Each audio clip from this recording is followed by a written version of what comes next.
少し前に華やかな結婚式を挙げ、三人は新婚旅行を楽しんでいた。夫婦水入らずの新婚旅行ではなかった。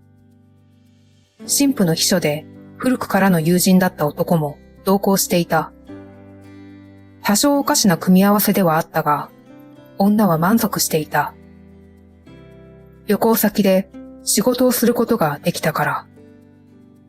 それに新郎の方も大きな不満はなかった。秘書の友人でもあったからだ。女はかなりの手腕で、一般人には想像すらつかないほどの実業家だった。仕事一筋で恋愛や結婚など考えてもいなかったが、秘書であり古くからの友人の紹介で出会った。デートはいつも三人一緒で、女はたちまち夫となる男に恋に落ちてしまった。女は幸せだった。ところがその夜、巨大な台風が彼らのクルーザーを襲った。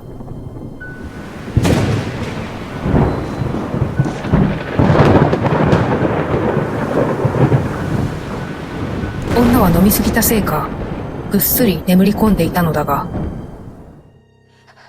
彼女が目を開けると、周りには何もなかった。夫も、クルーザーも。確かに、私は安らかに眠っていたはずなのに、一体ここはどこなのだろう。考えられるのは、昨夜の台風により船が難破し、一人生き残ったということ。そして、流れ着いたところが、人がいた痕跡のない無人島だということだけだった。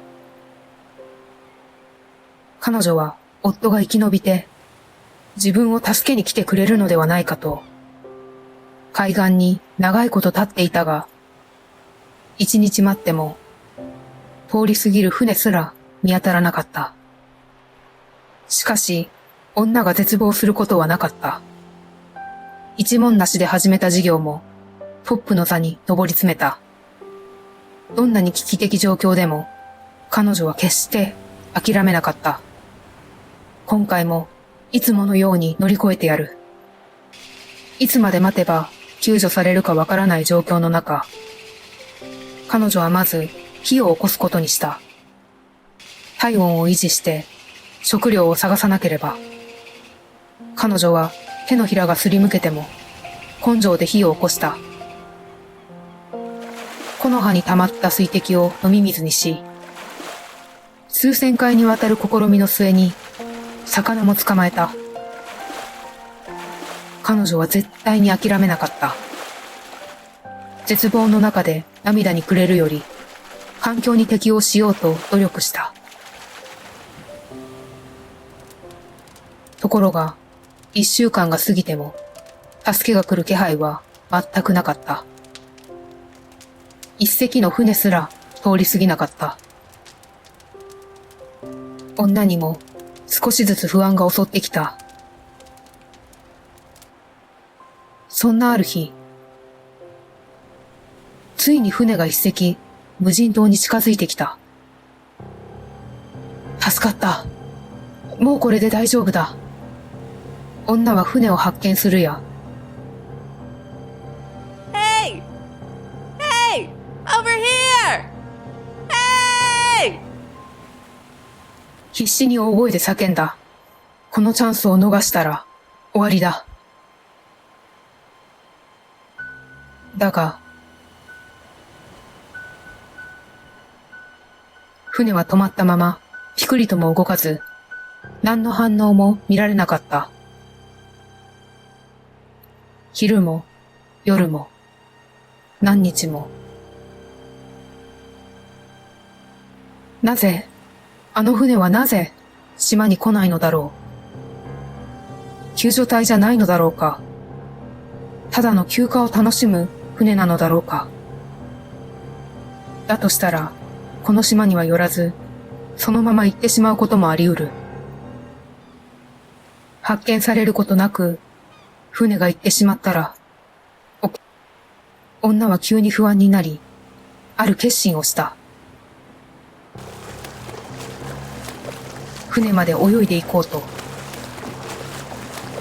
深い海の中を泳ぐにつれ、息ができなくなり、力が抜けていった。もう少し頑張れば、島を抜け出せる。女は最後の力を振り絞り、泳ぎ続けた。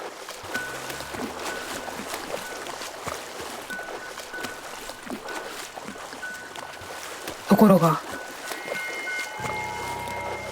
船に届きそうになった瞬間、船はまるで彼女を避けるかのごとく、少しずつ遠のいていった。女は血の気が引いた。出発してしまったのだろうか。死の気配が彼女に近づいてきた。だが、どうしたことか。船は女と一定の距離を保ちながら、再びその場に止まった。Hey! Hey! Help me! Help me! 最後の力を振り絞って叫んでみたが、船はシーンとしていた。どうか。体力はもう限界に来ていた。ここで決めなければ、島に戻るべきか、それとも戻るのを諦めて、あの船までまた泳いでいくべきか。その時、得体の知れない衝撃が彼女の足をかすめていった。体がふらつくほどの大きな衝撃だった。女はバランスを崩し、水中でもがいた。何？水中に何かがいる。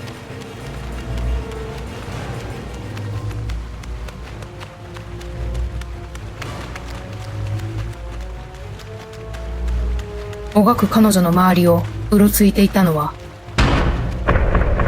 なんと、サメだった。